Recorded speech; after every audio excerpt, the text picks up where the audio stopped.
Selamat dan semangat pagi anak-anakku SMP Negeri 20 Surakarta, terkhusus anak-anakku kelas 7F sampai dengan 7H. Selamat bertemu kembali dengan Bu Kristiana pada pembelajaran jarak jauh mata pelajaran ilmu pengetahuan sosial. Anak-anakku, pada minggu lalu kalian sudah melaksanakan penilaian tengah semester. Ibu harap kalian nilainya bisa memuaskan semua.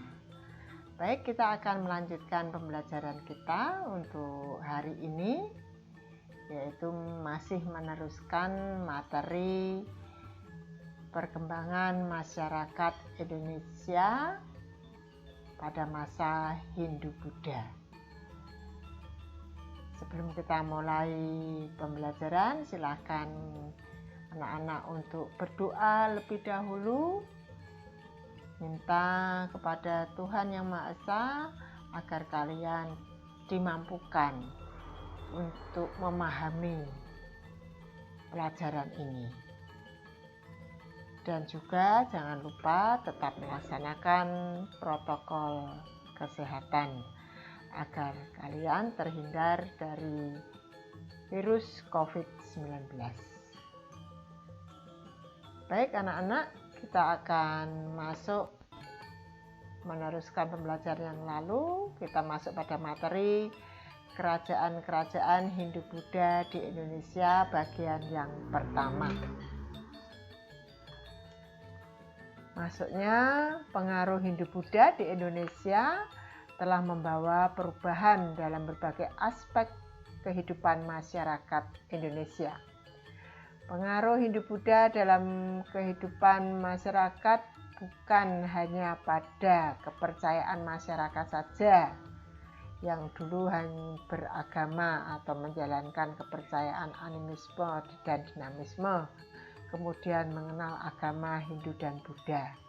Tetapi ternyata pengaruhnya meliputi hampir seluruh aspek kehidupan bangsa, baik itu secara sosial, ekonomi, kemudian budaya, dan juga politik.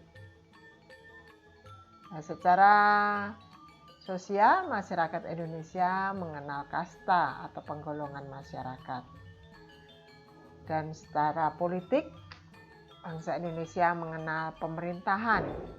Walaupun pemerintahan itu sebetulnya sudah dikenal pada masa praaksara, di mana masyarakat Indonesia ini membentuk sebuah desa. Kemudian dipimpin oleh kepala desa atau pada saat itu sering disebut kepala suku atau ketua suku. Tapi setelah Hindu-Buddha masuk ke Indonesia, desa itu berubah menjadi kerajaan dan pimpinannya kemudian berubah menjadi raja. Nah, di Indonesia ini ada berbagai kerajaan bercorak Hindu-Buddha yang tersebar hampir di seluruh wilayah Indonesia. Adapun kerajaan-kerajaan itu kalian bisa lihat pada peta, yaitu ada kerajaan Kutai yang terletak di Pulau Kalimantan. Ini merupakan kerajaan yang bercorak Hindu. Kemudian ada kerajaan Sriwijaya yang bercorak Buddha berada di Pulau Sumatera. Dan yang paling banyak itu yang berada di Pulau Jawa, yaitu kerajaan Tarumanegara bercorak Hindu, kemudian Pajajaran, ada kerajaan Kaleng bercorak Buddha, kemudian ada kerajaan Mataram, Kediri, dan juga Singasari, Majapahit, ini bercorak Hindu dan Buddha. Kemudian ada di Bali kerajaan Hindu. Baik anak-anak, kita akan pelajari satu persatu, tetapi pada minggu ini kita hanya belajar 4 kerajaan dulu dan kita akan lanjutkan minggu depan. Yang pertama adalah Kerajaan Kutai. Kerajaan Kutai merupakan kerajaan Hindu tertua di Indonesia yang berdiri tahun 400 Masehi. Terletak di Muara Kaman, tepi Sungai Mahakam. Dan kerajaan ini didirikan oleh Kudungga yang kemudian menjadi raja pertama. Kudungga ini adalah nama asli Indonesia, belum terpengaruh kebudayaan Hindu-Buddha. Kebudayaan Hindu-Buddha itu berkembang pada masa pemerintahan Aswawarman. Walaupun pada masa Kudungga sudah masuk saat itu ya, karena terbukti anaknya diberi nama Aswawarman, yaitu nama yang diambil dari bahasa Sanskerta dari kebudayaan Hindu-Buddha. Aswawarman ini disebut juga Wamsakerta, artinya pembentuk keluarga. Nah, nanti keturunannya ini menjadi raja. Kemudian raja yang ketiga, putra dari Aswawarman adalah Mulawarman. Ini merupakan raja yang terkenal.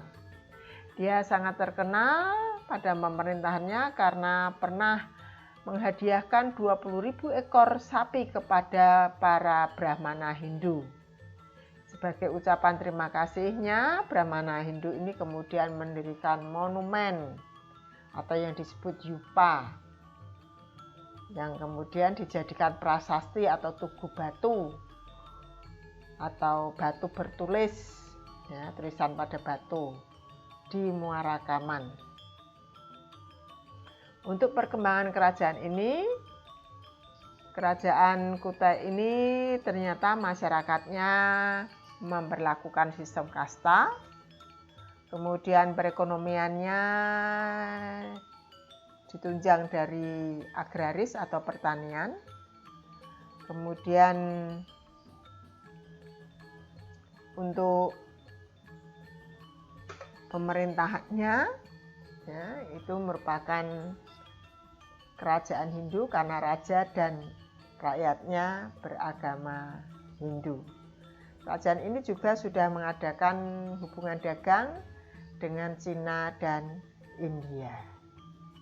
Kemudian kerajaan yang kedua adalah Kerajaan Tarumanegara. Tarumanegara ini juga merupakan kerajaan Hindu di Jawa Barat. Berdiri pada 358 Masehi, letaknya di Bogor atau lembah Sungai Citarum. Dan rajanya ya, sebagai pendiri juga adalah Raja Diraja Guru Jaya Singawarman. Kemudian penggantinya adalah Raja Purnawarman. Pada masa Purnawarman inilah kerajaan Tarumanegara mengalami kejayaan. Hal itu dibuktikan bahwa kerajaan ini mengembangkan pertanian, di mana sang raja membangun saluran air yang dinamakan Gomati. Tujuannya adalah mengairi sawah para petani dan mencegah bahaya banjir. Hal itu dapat diketahui dari prasasti Tugu. Nah, prasasti inilah yang kemudian menjadi sumber sejarah atau bukti sejarah kerajaan Tarumanegara. Antara lain prasasti Ciarutiun, Muara Cianten, Kebon Kopi, Jambu, Tugu, Cidang Hyang Munjul atau sering disebut Lebak, dan Pasir Awi. Selain itu juga ada catatan seorang pendeta Cina yang bernama Fahin, yang dikenal dengan nama Berita Cina Fahin, yang menuliskan bahwa Fahin ini seorang pendeta Buddha yang dari Cina akan menuju ke India. Nah, karena terkena badai, maka perahunya terdampar di Pulau Jawa. Fahim menyebut Pulau Jawa Yepoti, dan Fahim ternyata berada di kerajaan Tolomo atau Tarumanegara. Dan dia mengatakan bahwa mayoritas rakyat Tarumanegara beragama Hindu. Kemudian kerajaan berikutnya adalah kerajaan Sriwijaya. Ini merupakan kerajaan Buddha yang terbesar di Indonesia. Berdiri tahun 671 Masehi, letaknya di Sumatera Selatan. Ibu kotanya pertama kali di Muara Takus, kemudian pindah ke Jambi, dan terakhir di Palembang. Pada saat ibu kota atau pusat pemerintahannya di Palembang, kerajaan ini sangat berkembang menjadi kerajaan maritim karena perekonomiannya didapat dari pelayaran dan perdagangan. Palembang juga menjadi pusat perdagangan di Asia Tenggara. Nah, menurut peninggal atau bukti sejarah, kerajaan ini kemudian berkembang menjadi kerajaan yang mengembangkan ilmu pengetahuan karena di sana ada perguruan tinggi agama Buddha. Kemudian juga disebut sebagai peranannya sebagai kerajaan Buddha atau pusat agama Buddha karena banyak pendeta dan calon pendeta Buddha. Sebagai pusat ilmu pengetahuan, munculnya perguruan tinggi, kemudian sebagai pusat perdagangan. Bukti sejarahnya berupa 7 prasasti, yaitu Prasasti Kedukan Bukit, Talang Tuwo, Telaga Batu, Kota Kapur, dan Karangberai. Itu Palas Pasemah yang berada di wilayah kerajaan Sriwijaya. Sedangkan Prasasti Ligor itu berada di Semenanjung Malaya, dan Prasasti Nalanda serta Tajuri berada di India. Selain prasasti, perkembangan kerajaan Sriwijaya dapat diketahui dari berita Cina yang ditulis oleh Itsing, seorang pendeta Buddha dari Cina yang menjadi guru di perguruan tinggi agama Buddha di Sriwijaya. Kemudian catatan dari seorang musafir Persia bernama Raihan al-Biruni. Kerajaan ini berkembang pada masa dan sangat terkenal, mengalami puncak kejayaan masa Balaputra Dewa. Dia dari dinasti Sailendra, yaitu keturunan kerajaan Mataram di Jawa Tengah. Karena saat itu dia melarikan diri ke Sumatera sebab wilayah kerajaannya direbut oleh keturunan Sanjaya yang bernama Pikatan yang menikah dengan adiknya. Balaputra Dewa ini kemudian menikah dengan putri Raja Sriwijaya dan dia kemudian menjadi raja yang terkenal. Kerajaan ini pada abad 13 akhirnya mengalami keruntuhan dikarenakan diserang oleh kerajaan Majapahit dari Jawa Timur. Kemudian yang keempat adalah kerajaan Mataram kuno. Ini berdiri tahun 732 Masehi, letaknya di Jawa Tengah, yaitu di daerah Kedu, Magelang. Didirikan oleh Sanjaya yang kemudian menjadi raja pertama dan membentuk dinasti Sanjaya. Ini awalnya merupakan kerajaan Hindu. Kemudian Sanjaya mempunyai anak, Rakai Panangkaran yang menjadi raja yang kedua. Dan Rakai Panangkaran ini mempunyai 2 anak, laki-laki dan perempuan. Setelah Rakai Panangkaran wafat, Kerajaan Mataram ini pecah menjadi dua. Anaknya laki-laki mendirikan kerajaan di wilayah Jawa Tengah bagian utara. Ini yang meneruskan dinasti Sanjaya beragama Hindu.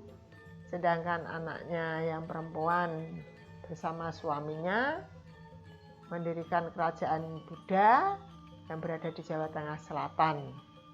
Mendirikan dinasti Sailendra, yaitu keturunan dari suami putri Panangkaran. Nah, dalam perkembangannya,